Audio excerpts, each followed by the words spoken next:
창세기 1장 인간 창조와 하나님의 나라. 하나님께서 우주를 창조하시고 삼라만상을 질서 있게 운행하시는 것은 온전히 이 땅에 사는 인류에게 가장 적합한 생활 환경을 제공해 주기 위함이었습니다. 이러한 점에서 인류는 우주의 핵심이며 우주가 존재하기 위한 원인이기도 합니다. 인류를 위하지 않았다면 하나님은 우주를 창조하시지 않았을 것입니다. 뿐만 아니라 우주를 창조하셨다 할지라도 그 우주는 한갓 하나의 공작품에 지나지 않았을 것입니다. 아무리 우주가 아름답고 질서 있고 오묘하게 창조되었다 할지라도 그 안에 인류가 없다면 그것은 생명이 없는 일종의 기구에 불과하기 때문입니다. 인류가 이 땅에 존재함으로 말미암아 비로소 우주는 생명력을 불어넣은 것과 같이 생동감이 있고 활기가 넘치게 되는 것입니다. 1. 인간 창조의 궁극적인 목적. 하나님은 인류를 우주의 주인으로 창조하셨습니다. 인간을 창조하시되 하나님만이 가지시는 고유한 성품으로서의 인격을 인류에게 주시고 신적 생명력을 발휘하도록 하셨습니다. 그리고 그 인격과 신적 생명력으로 우주 안에 있는 모든 자연물, 특히 이 땅에 있는 모든 생물을 다스리게 하셨습니다. 그것들이 미세한 광물이든 연약한 생명체이든 혹은 커다란 몸집을 가진 것이든 상관하지 않고 하나님의 피조물이라는 점에서 인류가 다스리는 통치의 대상이 되는 것입니다. 이런 점에서 인류의 통치력은 가시적인 거리 안에 있는 자연이나 생명체에게 국한되는 것이 아니라 인류가 가지고 있는 생명이라는 독특한 능력이 발휘되고 있는 한 그의 영향력과 통치력은 온 우주에 미치는 것입니다. 이런 이유로 인류의 통치는 우주적이라고 할 수 있습니다. 아담이 하나님으로부터 부여받은 통치권은 에덴 동산에 국한된 것이 아니었습니다. 에덴 동산이 일정한 담으로 둘러싸인 한정된 공간이 아니라는 점에서 아담의 통치권은 제한적이지 않았음을 알 수 있습니다. 아담은 하와와 공동으로 이성의 능력을 발휘하여 에덴 동산을 점차 확장하여 온 세상에 가득하게 할 수 있었습니다. 이런 점에서 본다면 인간이 살고 있는 에덴 동산은 이 세상에 인간이 살고 있지 않은 다른 곳에 비하여 얼마나 아름답고 건실한 곳인가를 알 수 있습니다. 따라서 아담과 하와의 후손들이 하나님의 형상을 반영하는 인격을 바탕으로 통치력을 발휘한다면 그들이 살고 있는 이 세상의 어디든 에덴 동산과 같이 아름답고 건실한 세상을 건설해 나갈 수 있었을 것입니다. 이처럼 하나님께서 사람에게 주신 인격과 그것을 바탕으로 행사할 수 있는 통치권은 실로 우리의 상상을 초월할 정도로 크고 방대한 것입니다.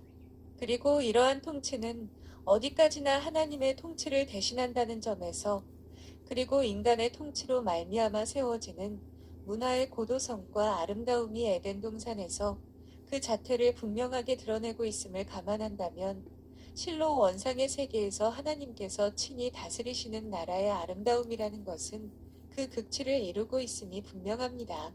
때문에 인류는 자신이 통치하는 이 세상에 대하여 만족하기보다는 하나님께서 다스리시는 세계에 속하게 될 것을 간절히 사모하지 않으면 안 되는 것입니다. 이런 이유로 인간 창조의 궁극적인 목적은 인류가 하나님께서 주신 인격을 가지고 우주를 다스리며 이 땅의 모든 생물을 통치하는 영역적인 의미를 초월합니다. 인류가 통치자로 이 땅에 존재하는 것은 어디까지나 하나님께서 당신의 세계를 다스리시고 있음을 늘 의식할 수 있도록 보여주는 일종의 시청각 자료인 셈입니다. 실제로 아담과 하와가 에덴 동산에서 통치 행위를 수행하는 것은 하나님께서 그의 나라를 통치하시는 사역을 모방하는 것입니다. 이것은 인간이 하나님의 형상으로 지음 받았음을 의미할 뿐만 아니라 처음부터 인간은 신적 속성을 발현할 수 있도록 창조되었음을 의미합니다. 그러므로 하나님께서 당신의 세계를 다스리시는 그 통치의 원상을 인간이 가시적으로 깨닫도록 하기 위하여 천지를 창조하여 인류에게 주신 것이며 이러한 이성적인 활동을 통하여 하나님만이 가지시는 독특한 성품의 성향을 인간이 마음껏 누리고 향유할 수 있도록 하신 것입니다.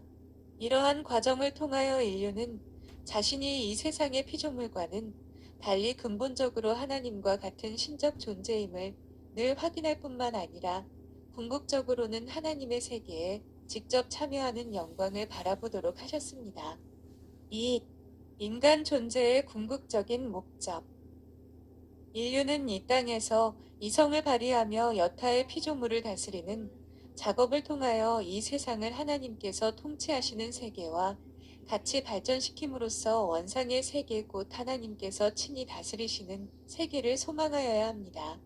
이 세상의 통치는 어디까지나 인간이 하나님과 같은 성정을 발휘할 수 있음을 보여주는 하나의 증표에 지나지 않습니다. 오히려 그 과정은 인류가 궁극적으로 도달해야 할 또 다른 세계가 있음을 보여주며 늘 그 목표를 향하여 인간이 전진해야 할 이유를 제시하고 있습니다. 이러한 이유로 하나님은 인간을 3차원의 세계에 살도록 하신 것입니다. 하나님은 인류가 시간과 공간의 제한을 받되 그 안에서 발전의 과정을 통하여 완전의 상태, 즉 하나님이 다스리시는 원상의 세계에 참여하도록 하신 것입니다. 이것은 소위 진화론과는 전혀 그 성격이 다릅니다. 오히려 인간만이 가지고 있는 생명력의 특성은 장성함에 있는 것과 마찬가지로 인간은 하나님만이 가지는 고유한 특성인 창조적 속성을 가지고 늘 새롭게 자신을 창조해 나간다는 점에서 그 독특한 존재 가치를 지니고 있기 때문입니다. 인간은 신적 속성을 발휘함으로써, 다시 말해서 인간의 신적 속성이 현저하게 발휘되는 것은 통치 사역이 하나님과 같은 영적 실체를 향하여 나아가게 되며 이 과정을 거쳐 마침내 영적인 실체에 도달하도록 창조되었습니다. 인간이 영적 실체가 된다는 것은 인간이 하나님의 나라에 허용되는 신적 존재가 되는 것을 의미합니다. 그 결과 인간이 피조 세계에 속하지 않고 원상의 세계, 즉 하나님이 실제하시는 나라, 하나님과 공존하는 세계에 도달함으로써 하나님과 교제하며 살게 되는 것입니다.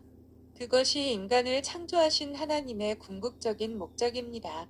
이와 같은 상태, 즉 인간이 하나님과 같은 영적인 실체로 승화하는 상태를 가리켜 새 창조사역이라고 합니다. 이 새 창조사역을 통하여 인간이 하나님과 같이 되는 신인 하빌에 도달하기 위하여 하나님은 인간을 창조하시되 하나님의 형상을 따라 창조하셨고 인간에게 하나님의 전인격을 불어넣어 주셨습니다.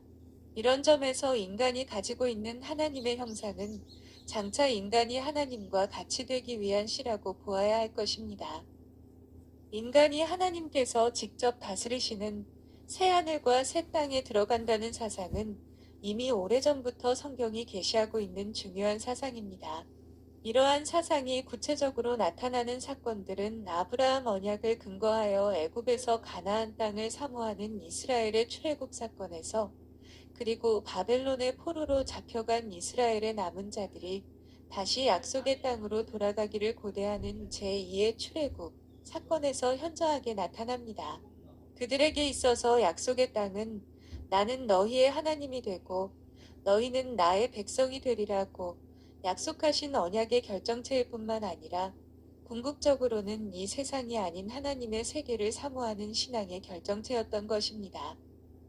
여기에서 그들이 바랐던 소망은 윤리적으로나 정치적으로 또는 상징적으로 말하는 하나님의 백성이 되는 것 이상입니다.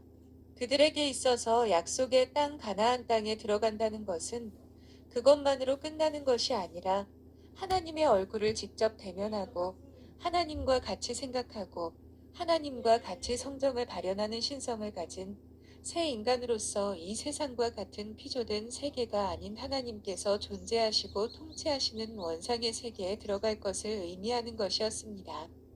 감사합니다.